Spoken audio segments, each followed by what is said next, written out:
Hello, welcome to another What's in the Box. This time we're looking at a magazine called The Penny Pictorial, which was started in 1899 and ran for the first few years of the 20th century. It certainly ran when the First World War was happening. It's a very insignificant, meagre looking book really, but it was aimed at the working man, hence it was called The Penny Magazine, although later on they had to put the price up and it became the 2D magazine. So they kept the name, but they indicated on the cover that it was now 2p rather than 1p. I think it's important because it gives you a lot of information about what was current at the time. This is volume 3.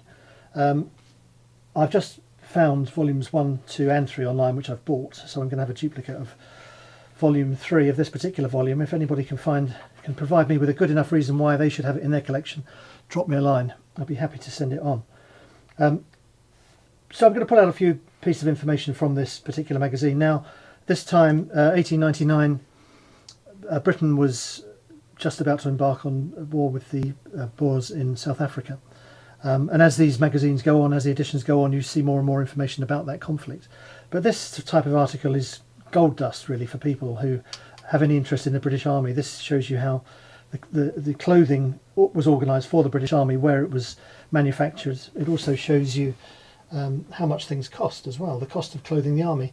So it cost the British Army £233,000 just for boots and leggings.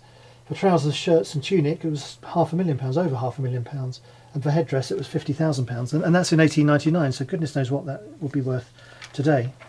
But you have this superb illustrations and information about how the clothing was organised. It was of course, the British Army then, and for that matter, European armies, it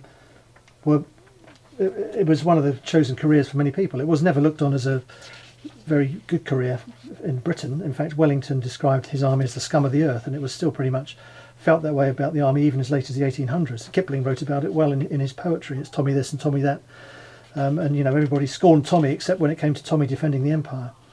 So being a soldier was not a chosen career for many. But nevertheless, many people did go into the army because it provided you with a roof over your head and 3 meals a day. But this magazine, the Penny Magazine, as I say, aimed to be very cheap. A soldier earned £1 a day, so this is 1 penny, so quite cheap for most people. It was very similar to the magazine called the Regiment as well, a newspaper called the Regiment, which was started a few years earlier. So loads of information about the soldiery in particular in this particular volume, but you also have stories as well.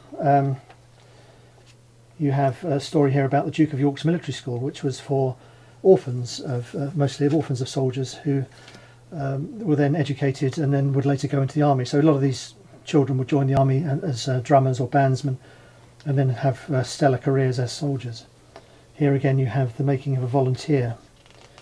Nicely illustrated, very patriotic, illustrations of different uniforms, competitions as well, lots of useful articles from the time, correspondence coming in as well, and the adverts. What's this particular one here?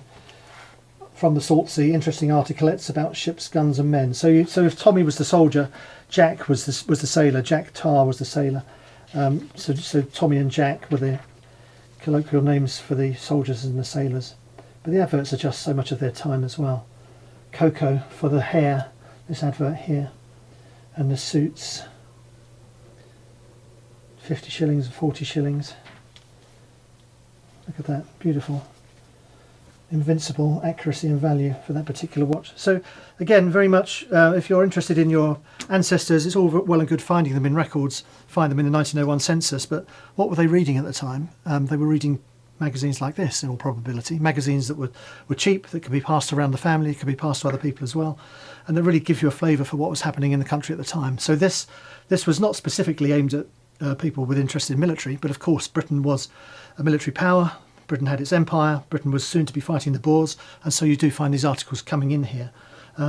But as I say, very much of its day, and there you have the jewels of royalty. Precious stones worth many millions from various royal families. So Penny Pictorial, Cheap, easy to read, aimed at the working classes, and today invaluable for social history. Penny pictorial from Historic Records.